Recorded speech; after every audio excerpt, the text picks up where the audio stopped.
A Pulse Asia survey showed more Filipinos are concerned about avoiding being a victim of a crime in 2016 compared to the previous year. The survey showed avoiding a victim of a serious crime was the most urgent personal concern for 38% of Filipinos. This is an 8 percentage point jump from 2015's 30%. That year, Filipinos were least concerned about avoiding being a victim of a crime. But most Filipinos still consider health as their most urgent concern at the personal level at 63%.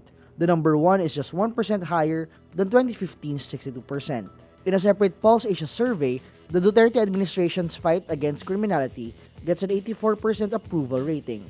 The Duterte administration scored majority approval ratings in 11 out of 12 issues, including disaster response at 80%, corruption at 76%, OFW welfare at 75%, peace at 72%, environment at 69%, rule of law at 69%, territorial defense at 65%, jobs at 58%, workers' pay at 57%, and poverty at 51%.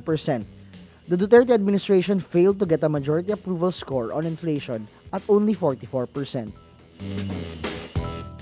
Japanese Prime Minister Shinzo Abe on Friday adopts and names a Philippine eagle, Sakura, and samples some durian in Davao City. Abe is on a 2-day official visit to the Philippines. Sakura is a Japanese word that means cherry blossoms.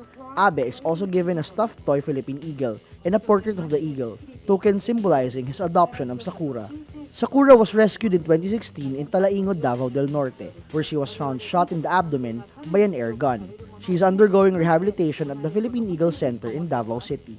Only around 400 pairs of Philippine eagles are left in the wild. Naming ceremonies are done to raise awareness for the plight of the critically endangered birds. Japanese Prime Minister Shinzo Abe visits the house of Philippine President Rodrigo Duterte in Davao City Friday morning. Abe went to Duterte's house as a part of his 2-day official visit to the Philippines. Presidential Special Assistant Bong Go says Abe spent 45 minutes in Duterte's house, 10 minutes of these in the president's room. Go says, quote, "We also showed him how the president enjoys the comfort of his own bed, including his old and favorite mosquito net. The two leaders ate local rice cakes, biko, suman, and kutsinta, and had mongo soup." A menu from Malacanang says they also had heart of banana salad and fresh fruits like mango, rambutan, and pomelo, and were served Earl Grey black tea, coffee, and buko juice. The Abes also received gifts from Duterte and his longtime partner Hanelet Avancenia.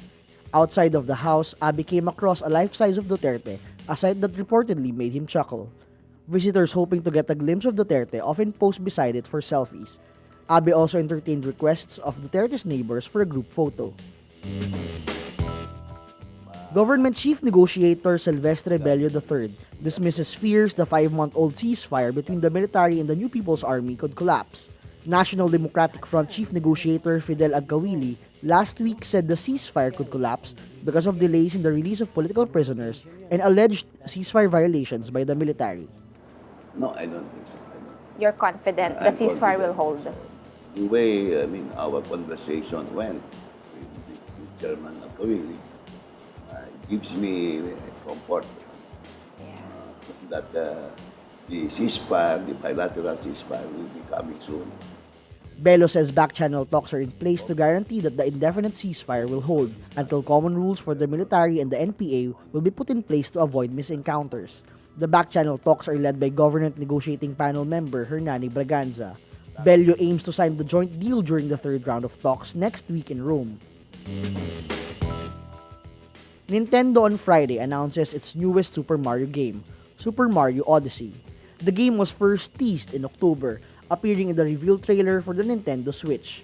In Super Mario Odyssey, the game will put Mario in new places, such as an urban location populated by buildings, a setting not usually seen in the Mushroom Kingdom. Mario will also have a new accessory, a mysterious cap with eyes on it, which will supposedly offer a unique Nintendo Switch experience. The open-world sandbox title is scheduled for release during the 2017 holiday season.